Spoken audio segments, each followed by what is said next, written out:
一間投資機構喺 CoinDesk 公開警告 Bitcoin 已進入深度熊市，可能再跌30%。但同一時間，另一邊廂有人話加密寒冬正在解凍，市場出現極端分歧。而我今日想同大家討論嘅係一個更根本嘅問題：逢跌必升呢個信念究竟係智慧定係陷阱？逢跌必升係一個幸存者偏差製造出嚟嘅神話。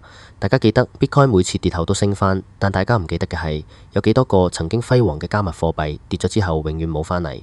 Luna、FTX 無數細價幣，我哋只係記得成功嘅案例，因為失敗嘅已經消失咗，唔會再出現喺大家視野裏邊。呢個就係幸存者偏差最典型嘅例子。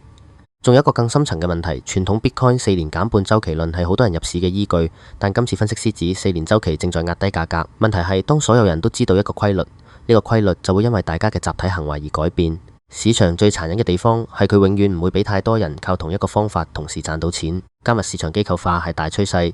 Ripple 報告顯示，機構衍生品市場達3萬億美元，市場越大越成熟，資訊差就越細。散戶靠消息賺快錢嘅時代正在結束。大家需要轉換思維，唔係賭邊個升得多，而係我可以接受損失幾多。控制風險先係投資最核心嘅技能。加密貨幣永遠有機會，但逢跌必升唔係定律，係賭注。大家要清楚自己係投資定係賭博。